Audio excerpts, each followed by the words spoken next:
Greetings and salutations. Thank you for lending an ear to The Voice of the Times this Monday, April 19, 2021. For today's editorial, benefits of COVID jabs far outweigh the risks. We find it both mind-boggling and tragic that some people remain hesitant to get COVID-19 vaccine these days. Just about every concern raised should already be allayed by health experts. Many of them may be frustrated about having to repeat their reassurances again and again. This is no small matter, given the stubborn disbelief about the safety and efficacy of vaccines threatens to prolong the pandemic and make the economic impact worse. First, the issue about brand preferences seems misplaced. As experts said, the best vaccine is the one available. This was an issue before, when various vaccines were in development. Different clinical trials were reporting efficacy rates, and brands with higher numbers became early favorites. Others, particularly Sinovac, were frowned upon simply because they reported lower figures.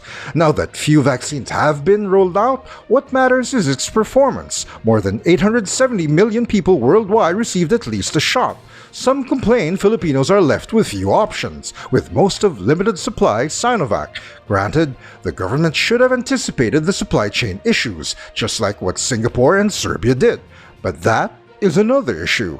Concerns over Sinovac's lower efficacy rate during clinical trials should be irrelevant by now. Those harboring fears might find comfort in the fact tens of millions of Sinovac doses have been distributed to several cities, at least 25 as of March 2021, according to the Los Angeles Times, which cited the Associated Press. So far, Sinovac's performance seems to be as good as any other brand of COVID-19 vaccine. Any lingering doubt can perhaps be associated with bias. With China expected to produce 2.6 billion doses this year, it is likely more people will receive Sinovac instead of those made by Pfizer, Moderna, and others. What's insignificant, another reason for the lingering fears may be attributed to side effects experienced by some who received jabs, particularly AstraZeneca and recently Johnson & Johnson. What people should note is those incidents are extremely rare, and only a handful in millions of cases, even if the probability of blood clotting or some other adverse effect is far less than 1%.